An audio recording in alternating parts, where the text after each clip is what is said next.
اور عزیز نوجوان، یہ رمضان المبارک کا مہینہ ہے۔ اللہ تعالی نے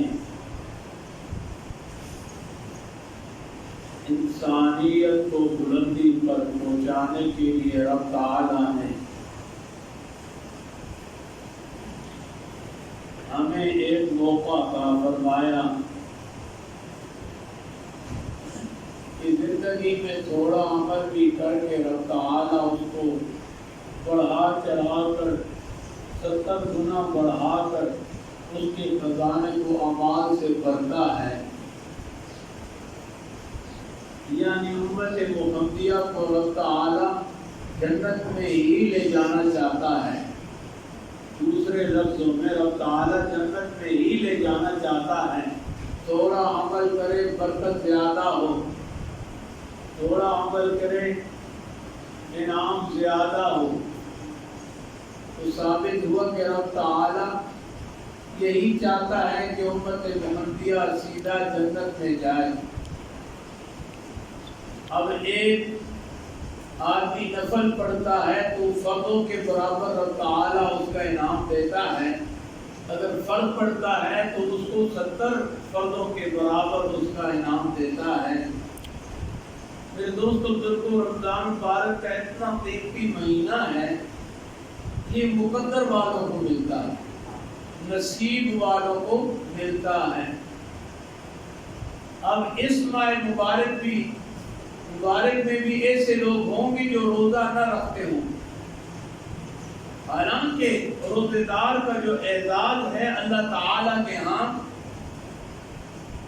اللہ تعالی نے ایک باب الریان رکھا ہے جس میں صرف روزے دار ہی گزریں گے۔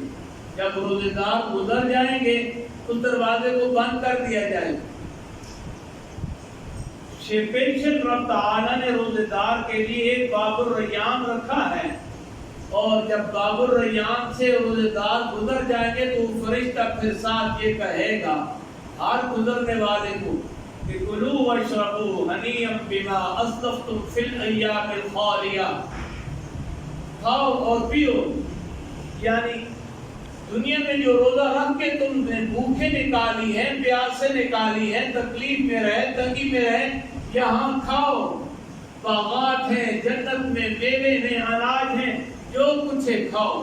اس آدمی کو روزے دار کو جنت میں داخل کریں گے وہ پاس ہو جائے گا۔ رب تعالیٰ کی ذات تو بانے چاہتی ہے کہ کس طریقے سے یہ جنت میں داخل ہو جائے، اور نبی کریم صلی اللہ علیہ وسلم نے فرمایا کہ الصوم لی وانا اجزی بہ، یعنی اللہ تعالیٰ یہ فرماتے ہیں کہ جو جس نے بھی روزہ رکھا وہ روزہ میرے لیے، میں اس کا بدلہ ہوں۔ باقی تمام احکام پر دنیا جو عمل کرتی ہے اس کا صلہ رب تعالیٰ جزا فرشتوں کے ہاتھوں سے دیتا ہے، لیکن روزہ ایک ایسا عمل ہے کہ اس کا اجر، اس کی جزا اللہ تعالیٰ اپنے ہاتھوں سے دیتا ہے۔ جس طرح اللہ تعالیٰ کی شان کے لائق ہے، تو میرے دوستوں بزرگوں، جب اللہ تعالیٰ مومن کو اپنے ہاتھ سے دے گا جنت میں اس کا اجر اور اس کا ثواب اور انعام، وہ کیسا منظر ہوگا کہ رب تعالیٰ خود اپنے ہاتھوں سے دے رہا ہے۔ صحابہ کے زمانے میں تو یہ تھا کہ کھانے کے لیے کچھ بھی نہیں تھا، وہ روزہ رکھتے تھے۔ جب بھی کوئی پریشانی آتی مسجد میں آ کر کے آنکھیں کھڑے جاتے کہ اللہ کے حبیب نے بھی ایسا ہی کیا ہے، تھوڑی تکلیف آئی، بیماری آئی، روزے کی منت مان لی کہ ہم کیا کریں گے، روزہ رکھیں گے، یا اللہ میرے بچوں کو شفا عطا فرما کہ میں روزے رکھوں گی، 3 روزے رکھیں گے۔ اس طرف ایک مرتبہ ایسا بھی ہوا کہ حضرت علی رضی اللہ تعالیٰ اور اس کی بیوی حضرت فاطمہ خاتون جنت نے یہ دیکھا کہ حسن حسین بیمار ہیں۔ اب دیکھنا کہ حسن حسین بیمار ہیں تو شوہر اور بیوی نے 3 روزے مان لیے، یا اللہ ان کو شفا عطا فرمانا، ہم اس کی منت 3 روزے مانگتے ہیں۔ کھانے کے لیے بھی کچھ نہیں، کھانے کے لیے کچھ نہیں، بس یہی ہے کہ سحری کے وقت تھوڑی سی روٹی ملی، حضرت علی نے رات دن کو جو مزدوری کی اس کی 2-3 روٹیاں ملتی ہیں، اس میں حسن حسین بھی کھاتے ہیں، بیوی فاطمہ بھی کھاتی ہے، حضرت علی بھی کھاتے ہیں، یہ روزہ رکھنا ہے انہوں نے۔ چنانچہ کیا ہوتا ہے کہ روزہ رکھا، شام افطاری کے وقت مختصر سا کھانا سامنے پڑا ہے، بلال کی اذان کا انتظار ہے، ابھی اذان آئے گی تو ہم روزہ افطار کریں گے۔ ہوتا کیا ہے کہ دروازے سے کس نے دروازہ کھٹکھٹایا، کہا اللہ کے لیے، اے نبی کے گھرانے والوں، اے نبی کے خاندان والوں، میں 3 دن سے بھوکا ہوں، اللہ کے نام پر کچھ ہے تو دے دو۔ حضرت فاطمہ رضی اللہ تعالیٰ نے دیکھا اپنے شوہر کے چہرے کی طرف، پتا ہے کہ اس کا بھی روزہ ہے، میرا بھی روزہ ہے، فرمایا دیکھا اس کی چہرے کی طرف تو اشارہ ملا کہ اٹھا کے دے دو، تو حضرت فاطمہ نے اٹھا کے بار مسافر کو دے دیا۔ دوسرے دن بھوکا روزہ رکھا، پھر دوسرے دن افطاری کے وقت جب حضرت علی اور فاطمہ بیٹھی افطاری کے وقت کہ بلال کی اذان آئے گی، اس کی آواز پر ہم روزے کو افطار کریں گے۔ چنانچہ ہوتا کیا ہے کہ پھر دوسرے دن بھی دروازے پر آواز آئی کہ اے نبی کے خاندان والوں، اے نبی کے گھرانے والوں، میں بھوکا پیاسا ہوں، اللہ کے نام پر کچھ ہے تو دے دو۔ دوسرے دن بھی یہی ماجرا ہوا. حضرت علی کے چہرے کی طرف دیکھا, اشارہ ملا, اٹھا کر بھوکا پیاسے دوسرے دن کے اٹھا کے ان کو کھانا باہر مسافر کو دے دیا. تیسرے دن بھی یہی ہوا, اسی طرح کھانا اٹھا کر حضرت فاطمہ نے باہر دے دیا. 3 دن کی روزے کی منت تو پوری ہو گئی, اب بھوکے پیاس ہیں لیکن صبر کا مال ہے. تو میرے دوستوں بزرگوں, حسن حسین نے بھی صبر اپنی ماں کے در سے سیکھا. جب واقعہ کربلا میں جاتے ہیں تو نبی کے گھرانے کا بھلا ہوا شہزادہ, اللہ کے حبیب کے گھر کا شہزادہ جب مشکل آتی ہے تو حضرت فاطمہ کے گھر سے تربیت پانے والا بچہ حضرت حسین نے بھی کمال صبر عطا فرمایا. دنیا میں سب سے مختصر جنگ یہ کربلا والی تھی اور ایک مقصد پر لڑی جانے والی تھی, اور اس کا جلدی فیصلہ ہوا. تیسرا کہ ایک ظالم کے سامنے کھڑے ہوئے لیکن ہاتھ اس کے ہاتھ میں نہ دیا. میرے دوستوں بزرگوں, صحابہ کرام نے نبی کریم کی زندگی پر عمل کر کے دکھا دیا کہ عمل کس طرح ہوتا ہے.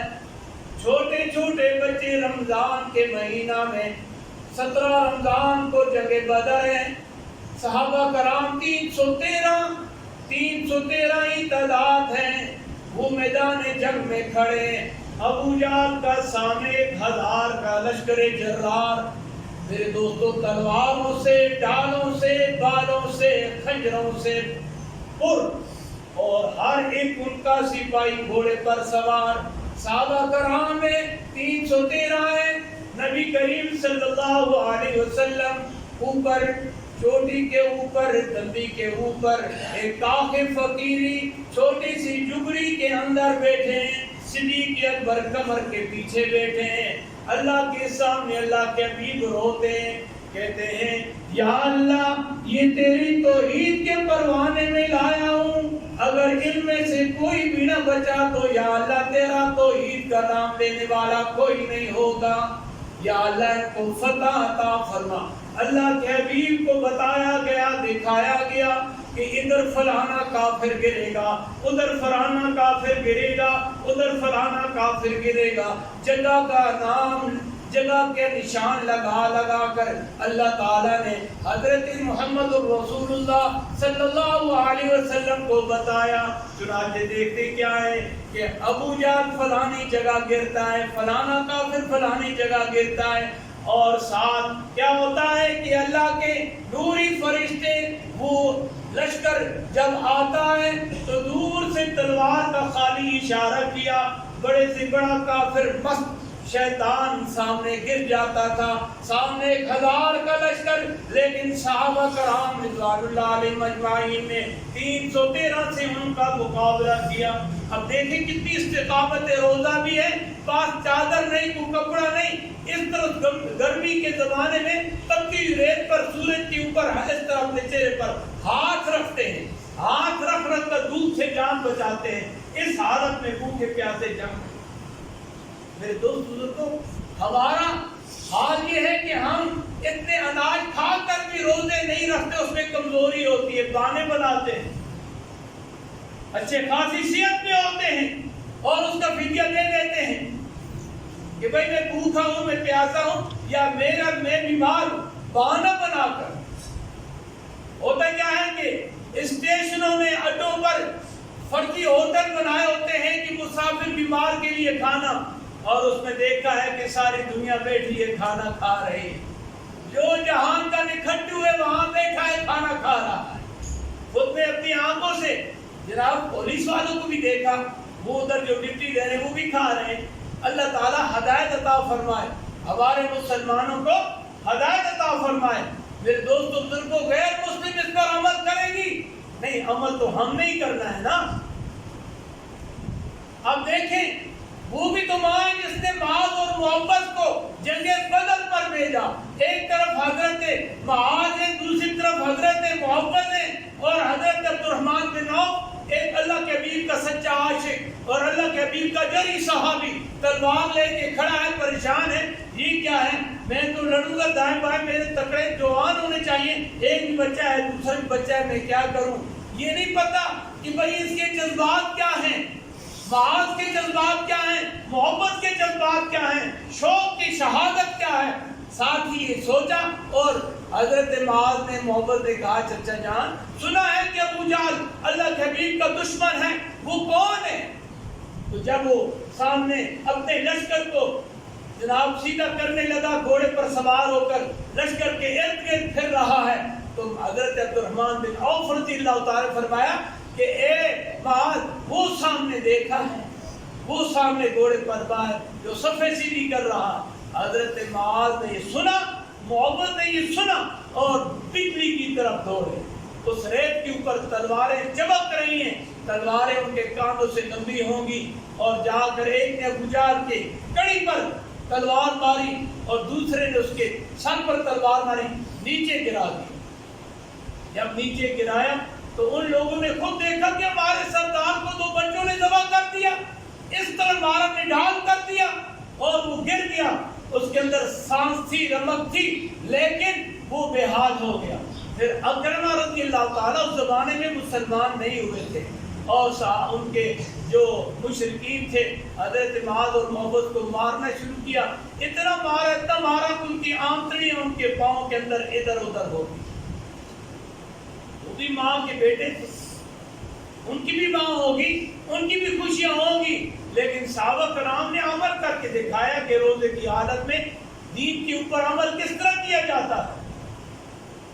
میرے دوست بزرگوں، یہ تو دن ہمارے لیے ایک سنہری موقع ہے، ایک گولڈن چانس ہے کہ تھوڑا عمل کرو زیادہ ثواب۔ صحابہ نے تو بڑی مشکل گزاری ہے، ہم تو 3 4 قسم کے کھانے پکتے ہیں جناب، ہم کھاتے ہیں پھر بھی اللہ کا شکر ادا نہیں کرتے، یا اللہ الحمدللہ اتنا آپ نے رزق وسیع کیا ہے۔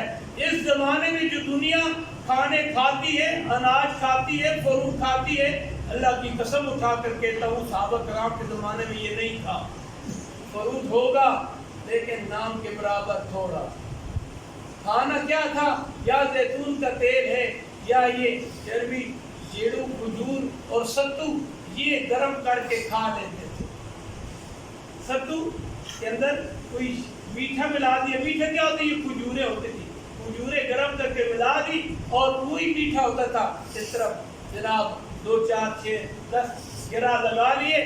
صحابہ کرام کی بہت اچھی خوراک تھی اس زمانے کی۔ اور رمضان میں میرے دوستوں بزرگوں یاد رکھیں، یہ آخری عشرہ ہے۔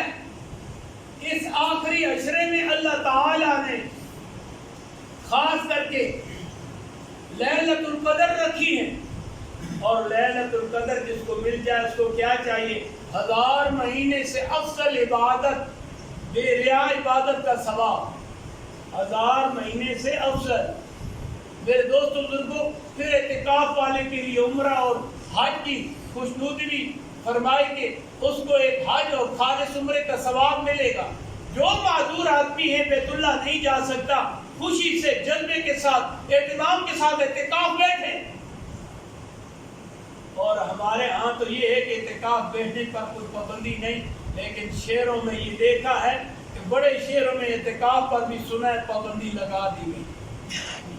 اور ہمارے ملک کے نگران جو ہیں، ہمارے ملک کے جو چوکیدار ہیں، وہ بوٹوں کے ساتھ مسجد کے محراب میں آ کر ان کو خطاب کر رہے ہیں کہ اعتکاف ختم کرو، نہ بیٹھو، کسی کو اجازت نہیں، جوتوں کے ساتھ مسجد کے محراب میں آئے۔ یہ ہماری ملک کے رکھوالے ہیں، ان کو کیا پتا کہ اعتکاف کتنا ضروری ہے۔ ایک آدمی سے تو کرونا نہیں ہوگا نا، ہاں زیادہ بھیڑ ہو تو تم اس پر اعتراض کرو۔ منڈیوں میں تو میں نے دیکھا ہے بندے کے ساتھ بندہ لگا ہے، بولی ہو رہی ہے بندے کے ساتھ بندہ لگا ہے، وہاں کوئی پابندی نہیں۔ محرم کے اندر بھی دیکھا ہے، محرم کے جلوسوں پر کوئی پابندی نہیں۔ میرے دوستوں بزرگوں، یہ جو فرق ہے اس میں قوم کو اعتماد نہیں رہے گا، قوم بگڑ جائے گی۔ لہذا یہ معیار ایسا رکھیں کہ وہ معیار سب کے لیے برابر ہو۔ کوئی اعتراض نہ کرے، کوئی اعتراض نہ کرے، ہر آدمی یہ سمجھے کہ انصاف کے ساتھ حکومت چل رہی ہے۔ اللہ تعالیٰ ہم سب کو توفیق دے۔ لیکن عرض کرنے کا مطلب یہ ہے کہ یہ رمضان المبارک ہے، لیلۃ القدر آخری، یعنی یہ 29ویں رات سے پہلے 21ویں 23ویں 25ویں 27ویں 29ویں راتوں میں اس کا غالب گمان ہوتا ہے۔ لیکن اگر طاق راتوں کا مہینہ ہو تو پھر جفت راتوں میں دیکھنا ہے، پھر دوست بزرگوں اس موقع پر یہ ہے کہ آپ یہ دعا کریں کہ اللہ تعالیٰ تمہیں لیلۃ القدر کی رات اس میں ہوش رہنے کی توفیق عطا فرمائے۔ گھبرا جاتے ہیں، ہر آدمی نہیں دیکھ سکتا، اگر دیکھتا ہے کئی ایسے تاریخ میں واقعات ہوئے لیلۃ القدر دیکھی تو برداشت نہیں کر سکا، اللہ کو پیارا ہو، بات پر اللہ تعالیٰ نے وہ رات لائی ہے، لیکن ہوش و واسطی میں کیا مانگوں، وہ دعائیں بھول جاتا ہے۔ انکا تحب العفو فاعف عنی، یہ دعا ہے، اللہم انکا تحب العفو فاعف عنی، یہ دعا اس میں پڑھنی۔ لیکن کیا ہوتا ہے کہ ہوش و واس نہیں رہتے کہ آپ کیا مانگوں۔ میرے دوست بزرگوں، جس کے لیے بھی ایسا موقع مل جائے وہ ساری امت کے لیے دعا مانگے، اپنی معافی کے ساتھ پوری امت کے لیے دعا مانگنی چاہیے۔ یہ جو کہا ہے اللہ تعالیٰ نے کہ روزہ میرا ہے، میں اس کی جزا ہوں، اس کی ایک مثال دے کر بات ختم کرتا ہوں۔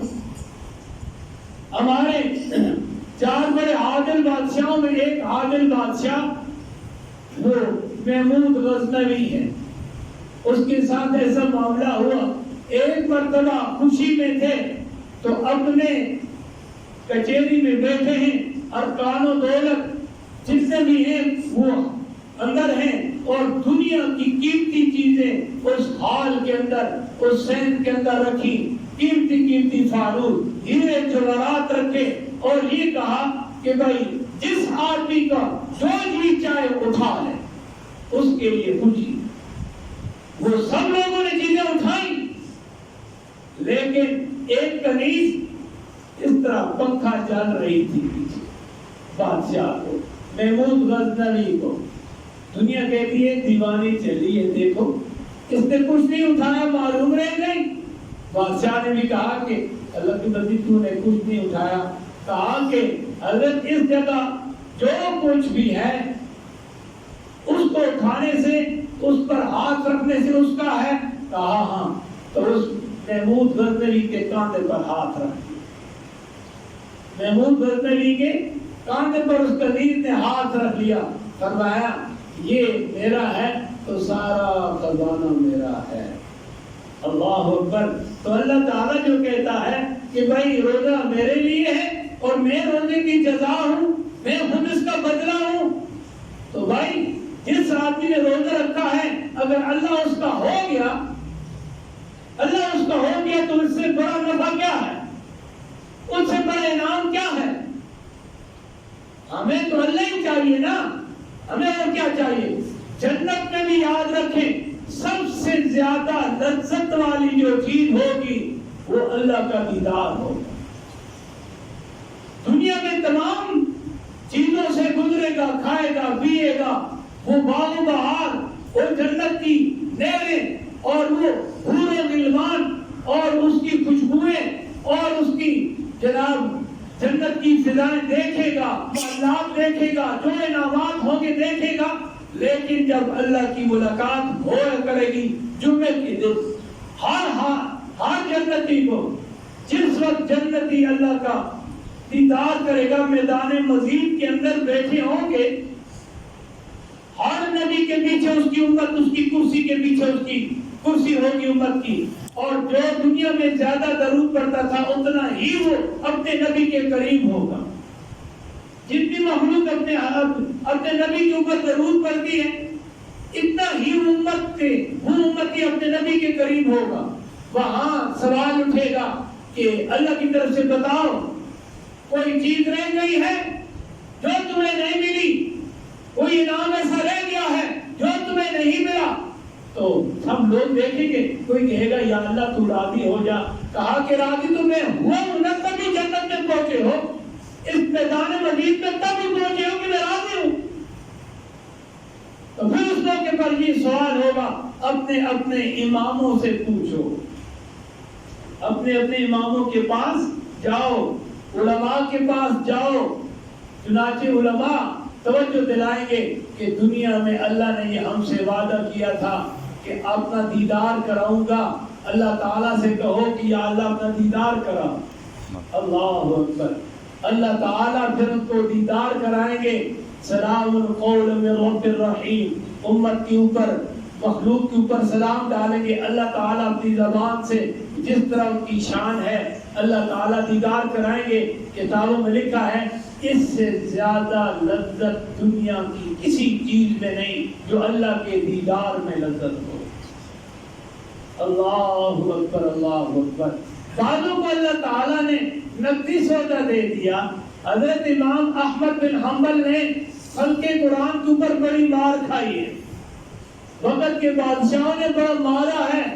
روزانہ کھڑا کر کے نا 100 50 70 کوڑا 10 کوڑے مارتا تھا بادشاہ جلادوں کے ذریعے سے. امام احمد بن حنبل کہتے تھے الحمدللہ الحمدللہ، ہر کوڑے پر الحمدللہ. لیکن کیا ہوتا ہے، دیکھتے کہ سامنے ایک 10 نمبری بدماش جا رہا ہے، دنیا کے کیس میں پھنسا ہے عدالت میں. لیکن انہوں نے کہا پولیس والوں کو کہ مجھے اس مولوی صاحب کے پاس لے چلو. اس کے پاس لائے، چلو جاتے ہیں، ادھر سے گزار کے لے چلو.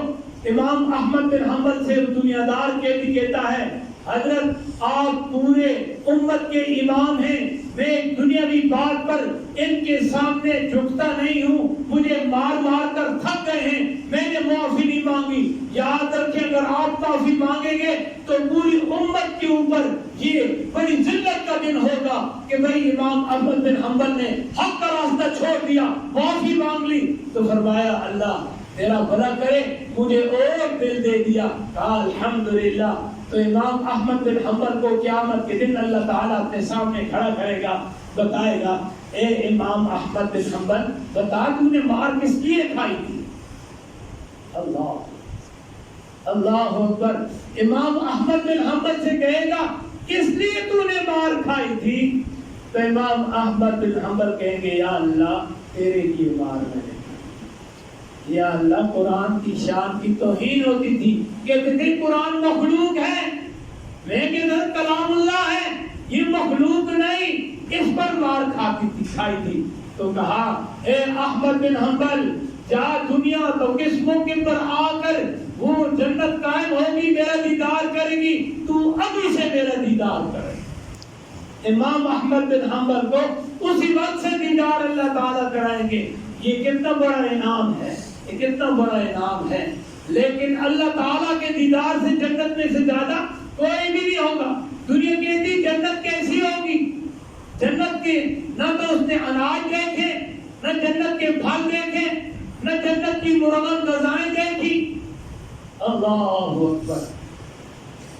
جو آدمی بھی میرے قاضی شمس الدین صاحب حسن عبدال والے استاد اکبر بڑے مزے سے اس کو بیان کرتے ہیں، کہتے ہیں آج دنیا کے اندر ہم اللہ کے ہو کر رہیں گے، جنت میں اپنی مرضی کریں گے، وہاں اللہ تعالیٰ کی جنت کے میووں سے کھیلیں گے. ہم سیب سے اشارہ کریں گے، اشارہ نہیں بلکہ دل میں خیال کریں گے وہ ٹین جھکی ہوئی بھری ہوئی سیبوں سے قریب آ جائے گی، قریب آئے گی، ہم کہیں گے ہم نہیں کھا رہے، واپس کریں. وہ واپس جائے گی، ہم جنت کے میووں سے کھیلیں گے. کسی نے امداد اللہ واجر مکی سے پوچھا جنت میں کیا ہوگا؟ کہا کہ سنا ہے بہت کچھ ہوگا، لیکن جنت میں اگر نماز نہ ہوئی تو مزہ کیا آئے گا ہمیں؟ جنت میں نماز نہ ہوئی تو ہمیں مزہ کیا آئے گا؟ ہمیں تو اللہ کے حکم پر عمل کرنے میں مزہ آتا ہے. جنت کی لالچ میں نہیں ہم کرتے، ہم نے اللہ کا حکم سمجھ کر اس کو کرتے ہیں. وہاں میں تو چاہتا ہوں، حضرت نے فرمایا میں تو چاہتا ہوں مجھے ایک مصلی یا اللہ دے دے، ایک لوٹا دے، میں وضو کر کے تیرے حکم پڑھوں، تیرا حکم ادا کروں. مجھے جو نماز میں مزہ آتا ہے دنیا کی کسی چیز میں لذت نہیں ہے، لیکن جن نے میں نماز کی لذت پا لی ہے ان کی باتیں میں کر رہا ہوں۔ ہم تو نماز کے اندر بھی حساب و کتاب کر رہے ہوتے ہیں نا، دکان کا حساب، دوستوں کے حساب، دودھ کے حساب، تجارت کا حساب، کچہری کا حساب، وہ نماز میں آ کر ہم کرتے ہیں، کیونکہ شیطان کو پتہ ہے کہ کچا ہے، نماز کے اندر یاد کرا دیتا ہے، تو بھولا ہوا سبق بھی یاد آ جاتا ہے، پیسے آگے پیچھے وہ بھی یاد آ جاتے ہیں، کتنے دیے تھے کتنے نہیں دیے وہ بھی یاد کرا دیتا ہے۔ کیوں کہ نماز کا نہیں چھوڑتا نا، پیسے تو یاد کرا دیا، دنیا تو اللہ کے ہاں کچھ بھی نہیں ہے۔ جب بھی کسی آدمی کو خواب میں دنیا آئی اس کو بہانے کے ساتھ تشبیہ دی گئی۔ ایک آدمی خواب دیکھتا تھا، دیکھتا کیا ہے کہ وہ شیطان ہے، اس نے مجھے اتنے پیسے دیے۔ کہا والدہ نے خدا کے بندے اس سے کہو نا دولت تو اکٹھی دے دے، خزانہ دے دے۔ کہا کہ چلو ٹھیک ہے، چھوٹا پیشاب اس نے کیا تھا، تو کہا یہ کرتا ہے، شیطان آیا تو اس کو بہت دولت دے دے، تو خزانہ دے۔ اس کو کہا کہ خدا کے بندے جب تو آتا ہے میں پیشاب کر دیتا ہوں بستر پر، والدہ ناراض ہوتی ہے، تو خزانہ دے۔ کہا ادھر۔ اب دیکھا تو اس نے سونے کی دیگ، پیسوں کی دیگ، اشرفیوں کی دیگ، وہ ایک دیگ ہے جس کے اندر بال مسالے اٹھا کے کہا اس کو اٹھا لاؤ، اٹھا کے لے جاؤ۔ اس نے سر پر رکھا، صبح جو اٹھا دیکھا کہ چھوٹے کے ساتھ بڑا پیشاب بھی نکلا ہوا، چھوٹے کے ساتھ بڑا پیشاب۔ وہ کہا خدا کے بندے یہ کیا کیا؟ ماں کہتی ہے یہ کیا کیا؟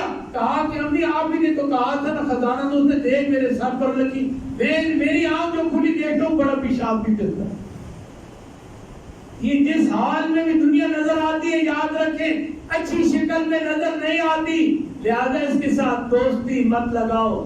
اس دنیا نے کمواری ہے، دنیا ہر ایک کے ساتھ دوستی لگاتی ہے، لیکن کس کے ساتھ نہیں رہی، کھسک جاتی ہے، کھسک جاتی ہے۔ جس طرح زندگی ہمارے اندر سے کھسکتی جا رہی ہے، کھسکتی جا رہی ہے، کھسکتی۔ انسان بڑا ہوتا ہے کہتا ہے میں بڑا ہو رہا ہوں، کیا پتا ہے دنیا کھسک رہی ہے، یہ تیری دنیا کھسک رہی، کس کے ساتھ نہیں رہی۔ بڑے بڑے ماں کے گبرو بیٹے دنیا چھوڑ کے بے وفائی کر کے چلی گئی۔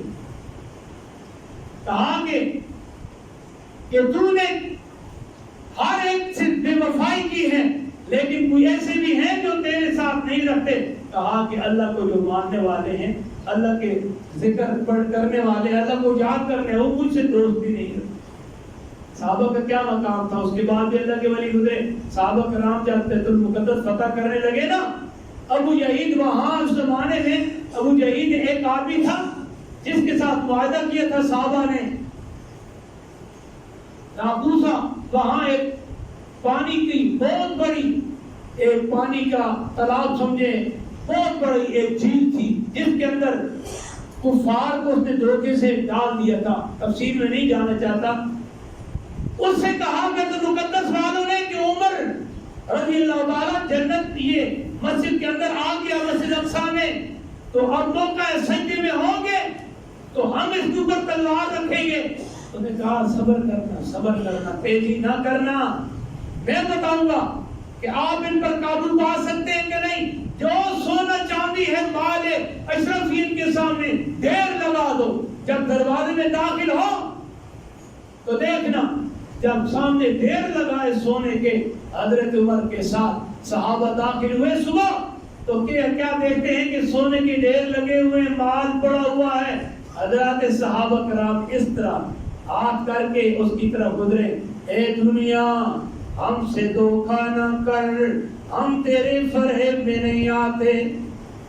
دنیا اس طرح ہاتھ رکھ کے حضرت عمر کی طرف، اس مسجد کی طرف جا رہے ہیں۔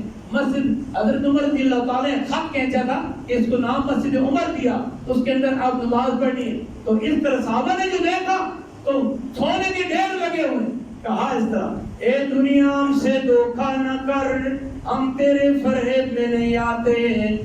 اللہ کے حبیب نے تجھے دھتکارا ہے، ہم بھی تیرے فریب میں نہیں آتے۔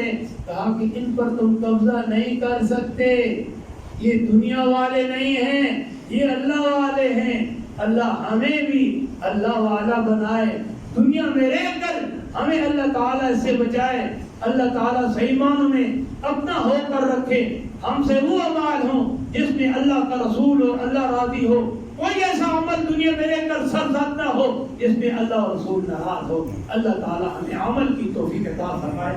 وما علینا الا البلاغ۔